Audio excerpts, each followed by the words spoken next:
휴. 다들 왜 이렇게 기운이 없어? 무슨 걱정 있어? 별거 아니다 데스. 아니, 지난번에 시간 여행했을 때 일본이 자꾸 우리나라에 간섭했었잖아. 그 이후에 어떻게 됐을지 걱정이 돼서. 에이, 당연히 그 다음에 우리나라가 일본을 무찔렀겠지. 임진왜란 때 이순신 장군처럼 훌륭한 장군이 나타났을 거야. 그럴까? 그러면 좋을 텐데. 대한민국 짝짝짝짝짝 대한민국 짝짝짝짝짝. 써니 박사님이다. 박사님! 어머 뭐야 다들 날 기다렸던 거야? 왜 이렇게 나를 기다리고 반가워하고 그래요 설레게. 참 이놈의 인기는 사그라지지도 않아. 여러분 모두 저의 매력에 흠뻑 젖으신 거죠? 아니, 그게 아니고요. 우리 빨리 타임머신 타요.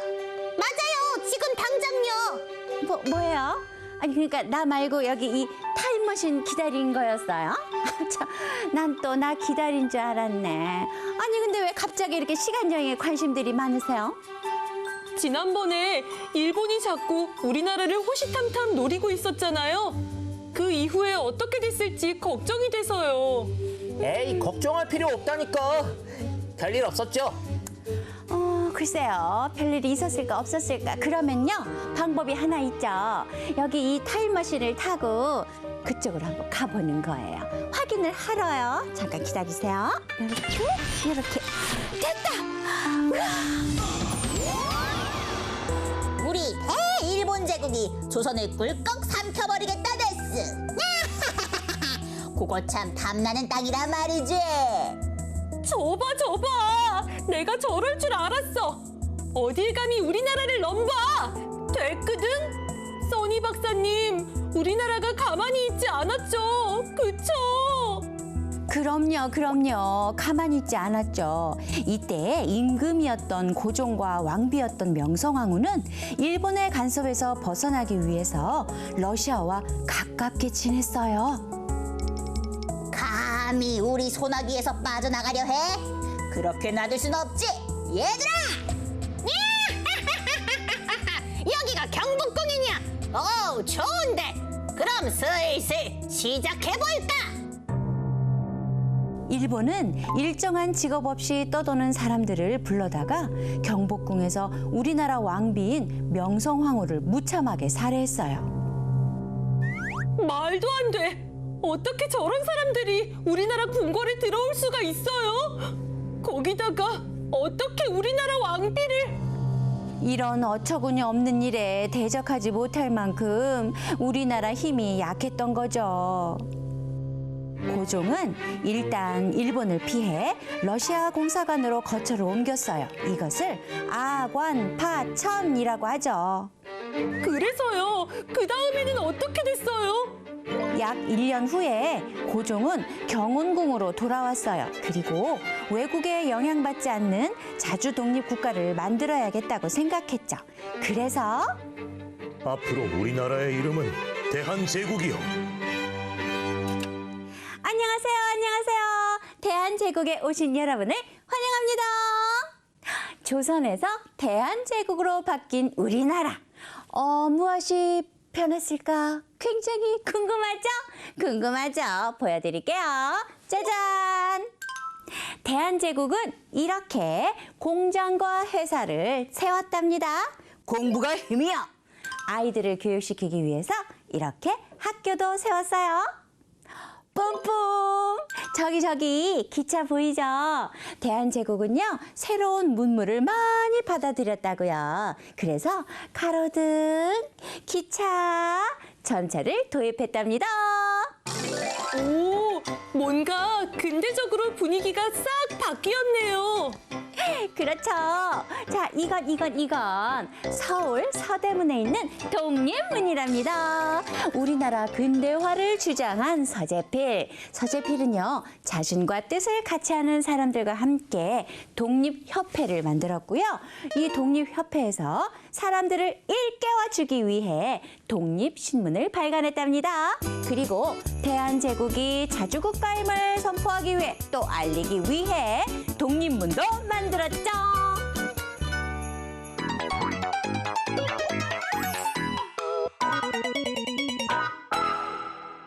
고종 황제님, 이제 그럼 대한제국은 튼튼하게 힘을 키우게 된 거죠? 그쵸? 나도 우리나라의 자주 독립을 지키려고 노력했는데, 하지만 대한제국을 차지하려는 러시아와 일본에 비해 대한제국의 힘은 너무 약했단다. 대한제국은 우리가 가질 거야. 무슨 소리야? 대한제국은 예전부터 우리가 가지려고 했어. 이거 왜 이래? 좋아. 그럼 싸워서 이기는 쪽이 대한제국을 갖자. 좋다! 1904년 이렇게 우리나라를 두고 러시아와 일본이 러일 전쟁을 했는데, 이 전쟁에서 일본이 이겼단다. 야호! 우리가 이겼다! 이제 본격적으로 대한제국을 우리 대일본제국 걸로 만들어볼까? 결국 1905년 일본은 이토 히로부미를 특사로 보내서 궁궐을 포위한 다음, 자, 여기에 어서 서명하시오. 그럴 수 없어. 저요! 제가 먼저 서명하겠습니다. 나를 포함한 여기 있는 5명은 일본 편이니까요. 오, 아주 기특해. 우리가 너네 5명한테 돈이랑 지위랑 두둑하게 챙겨줄게. 아유, 고맙습니다. 감히 너희가 나라를 팔아? 나의 강력한 반대에도 불구하고 일본의 강압과 일본 편에 선 5명의 대신들 때문에 우리나라는 일본에게 강제로 외교권을 박탈당했단다. 이 강제 조약을 을사늑약이라 하지. 저 어이없는 5명은 대체 누구예요? 네? 우리나라를 일본에 넘긴 나라의 적 5명입니다. 이완용, 이지용, 박재순, 이근택, 권중현 5명. 이들은 일본과 맺은 을사늑약에 찬성하고 강제적 조약에 서명한 사람들입니다. 5명이기 때문에 일명 을사오적이라고도 부릅니다. 을사오적은 일본의 편에 서서 돈을 받고 귀족의 자귀까지 받은 사람들입니다. 을사오적.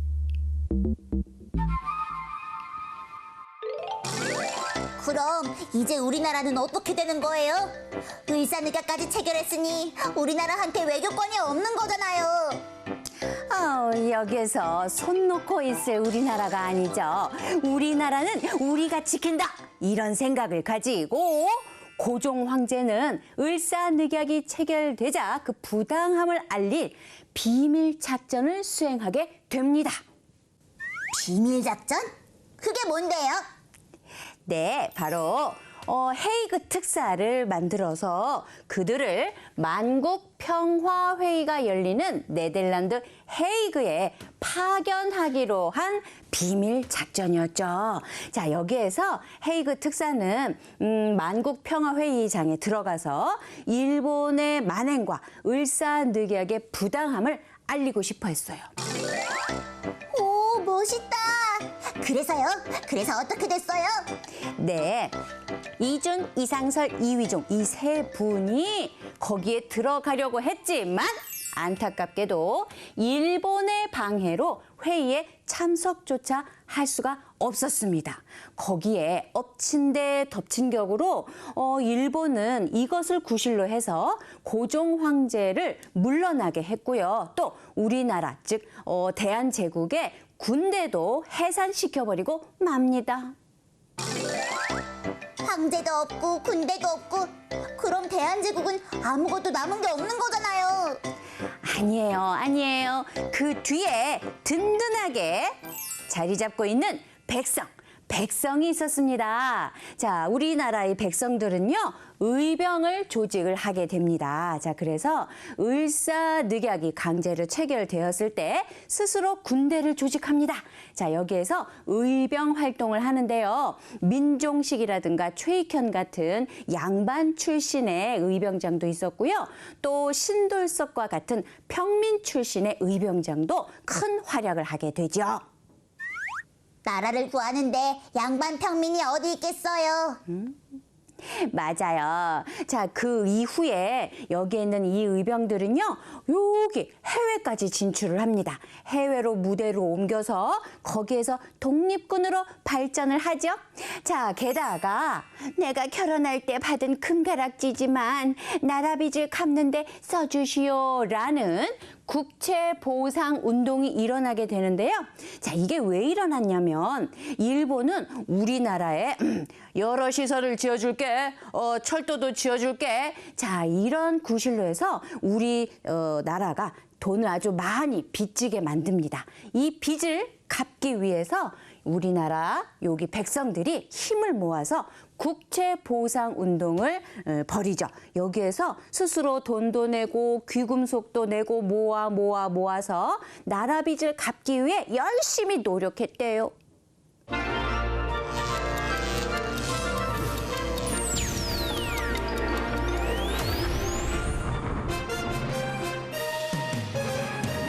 방금 들어온 긴급 속보입니다. 지금 우리나라의 외교권을 강제로 빼앗은 을사늑약의 장본인 이토 히로부미가 하얼빈역에서 사망했다는 소식입니다. 개비 기자 연결해보죠. 개비 기자. 네, 현장에 나와 있는 케비 기자입니다. 이곳은 중국 하얼빈입니다. 의병을 일으키고 학교도 세우면서 일본에 대항하며 싸웠던 안중근 의사는 이토 히로부미가 하얼빈에 온다는 소식을 입수! 저격 계획을 세운 것으로 밝혀졌습니다. 그리고 1909년 10월 26일 안중근 의사는 이토 히로부미가 하얼빈역에 내리자마자 총을 쐈고 이토 히로부미는 그 자리에서 숨을 거두었습니다. 안중근 의사는 현장에서 체포되었고 사형 선고를 받았는데요. 최후까지 당당하게 일본의 잘못을 알린 것으로 밝혀졌습니다. 이상 하얼빈에서 케비 기자였습니다. 네, 안중근 의사의 신념과 굳은 의지는 영원히 기억될 것 같습니다. 이상입니다.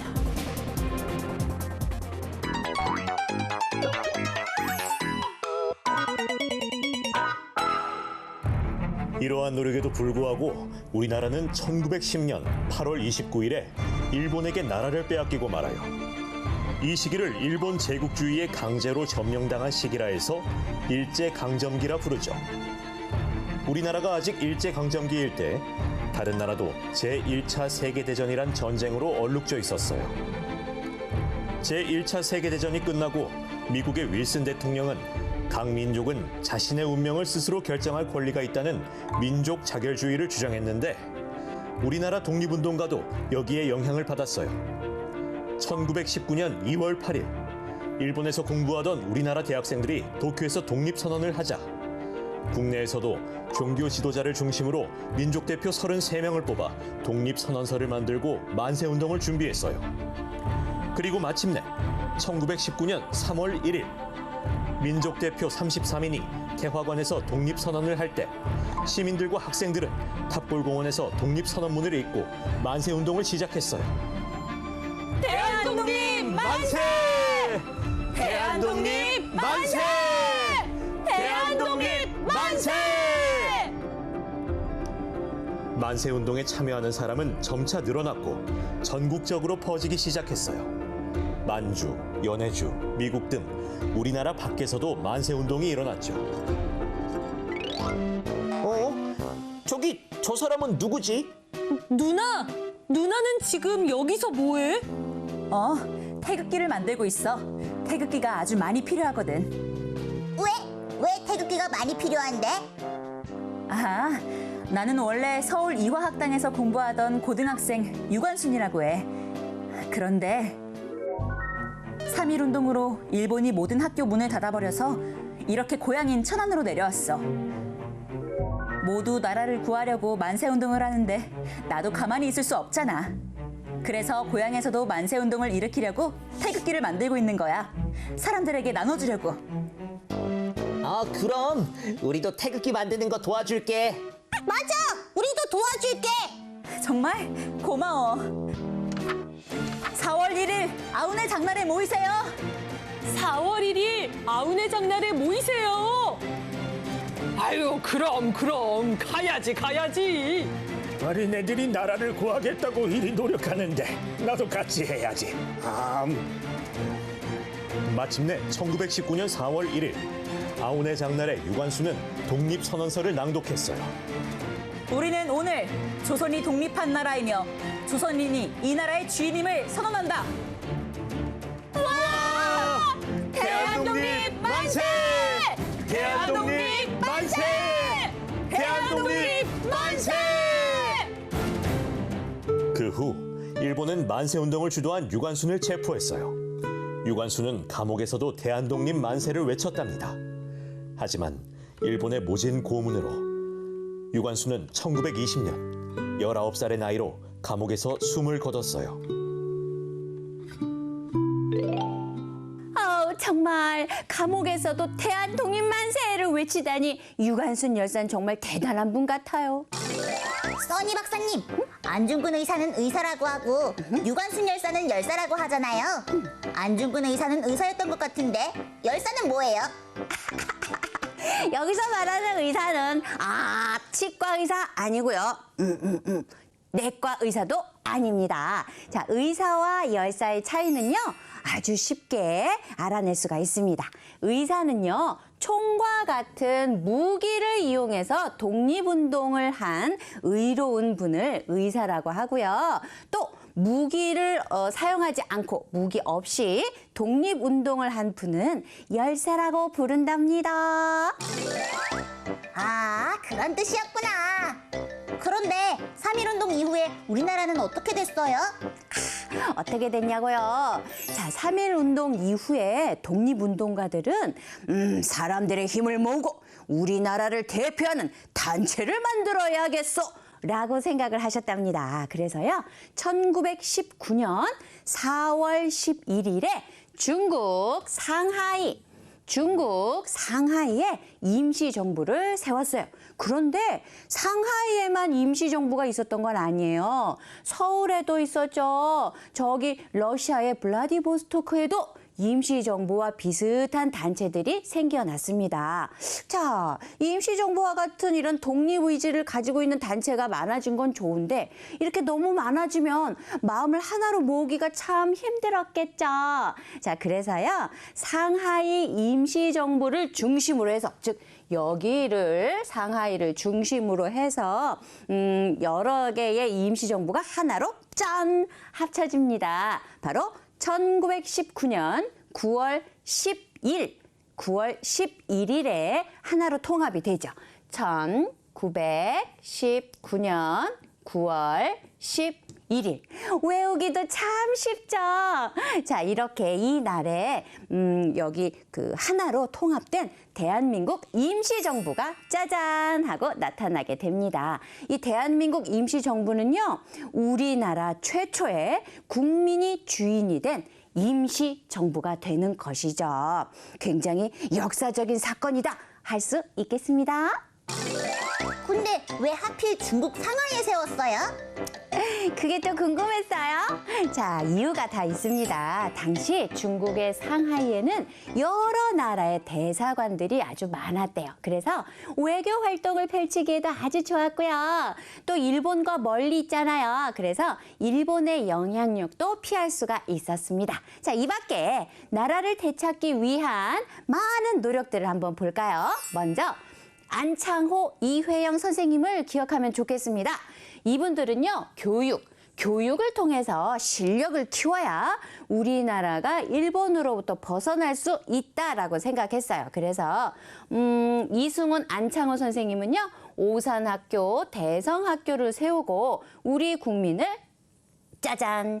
교육시키는데 헌신을 했답니다. 또 여기 이회영 선생님 있죠? 이회영 선생님과 그 가족들은 그때 당시 가지고 있었던 수백억의 재산을 신흥무관학교를 또 세우면서 독립군을 길러내는데 사용을 하셨답니다. 또 한글과 역사 연구로 우리 민족 정신을 지키고자 하신 분들도 있죠.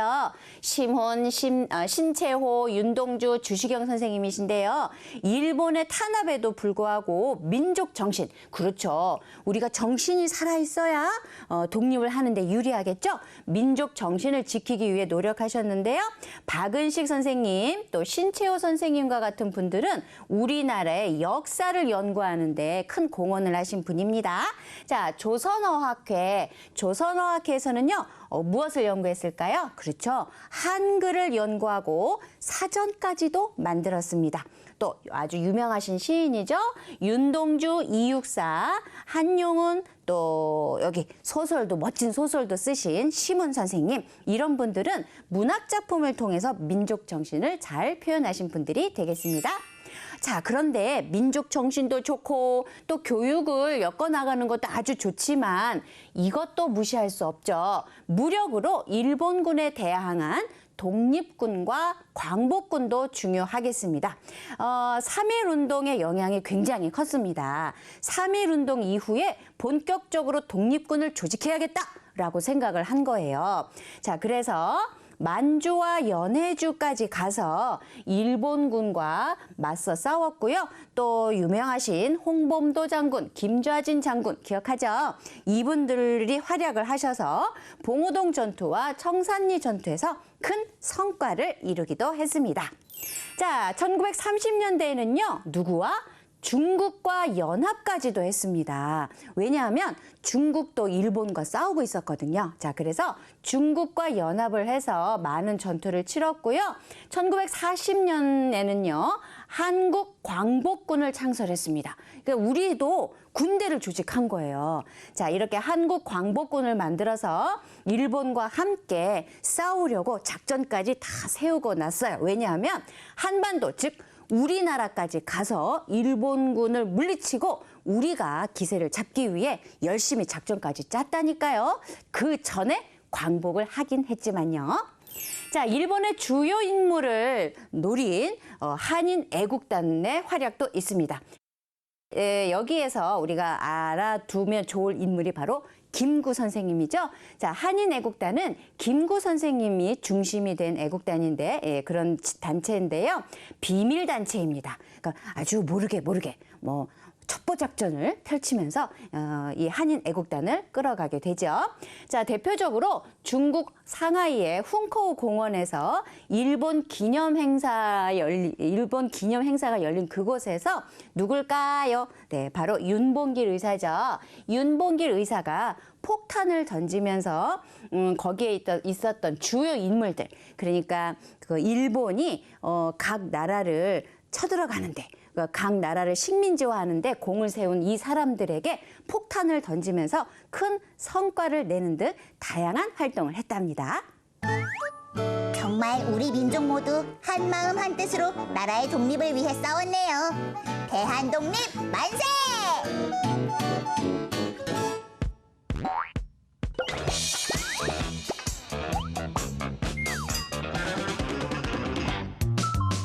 을사늑약은 1905년 일본이 고종황제의 반대에도 불구하고 강제로 체결한 조약으로 대한제국의 외교권을 박탈하는 내용이 담겨있다.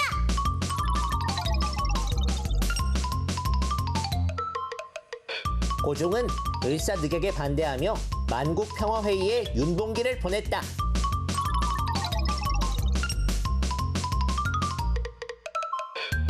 (3.1운동은) 1919년 탑골공원에서 대한독립을 선언하며 시작된 만세운동이다.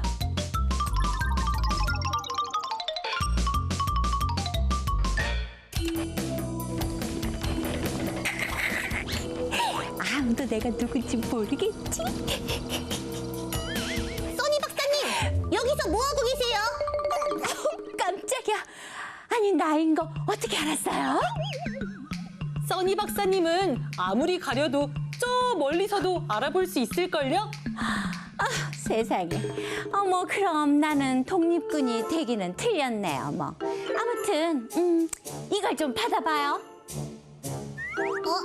이게 뭐예요? 뭔가 암호 같기도 하고. 띵동댕, 정답입니다. 이것은 암호문이에요. 일제강점기 때 독립운동가들이요, 일본 경찰에게 잡히더라도 독립운동 계획은 절대로 들키지 않으려고 암호를 사용했다, 그런 말이 들려오죠. 자, 이것이 실제 독립운동가들이 사용했던 암호예요. 잘 보시면 한글 자음과 모음은 숫자로, 숫자와 방향은 특수키로 나타낸 거 보이죠? 이 암호는요, 3.1운동 때 사용한 걸로 추정이 된대요. 내가 일본군에게 잡히더라도 독립운동만은 실패해서는 안 된다. 이런 마음이었던 거네요. 그죠? 자, 우리도 한번 이 암호문을 해독해 봐요. 가로, 세로, 대각선 보이죠? 여기에 암호가 숨겨져 있어요. 잘 풀어서 아래 글을 완성해 보세요. 제가 하나만 예를 들어 드릴게요. 3월 1일. 다음 문장. 이 다음 문장은 여러분의 몫입니다. 부디 암호를 풀어서 대한 독립의 꿈을 이뤄주세요. 네! 3월 1일. 그 다음은 시간이겠지?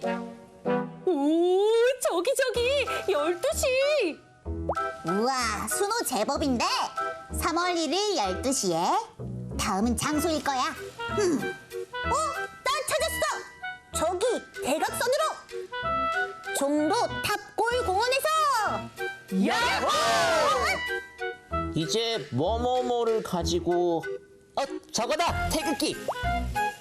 태극기를 가지고 그리고 뭐를 외치는 거지?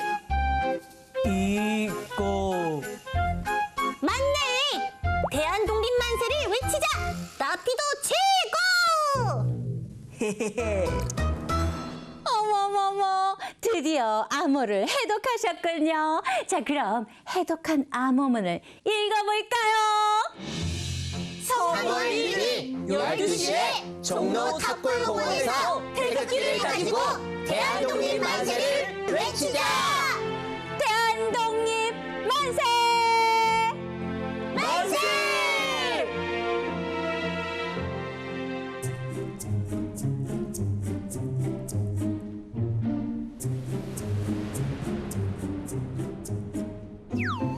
아니, 정말 이 타임머신으로 과거 라디오도 들을 수 있다 이거예요?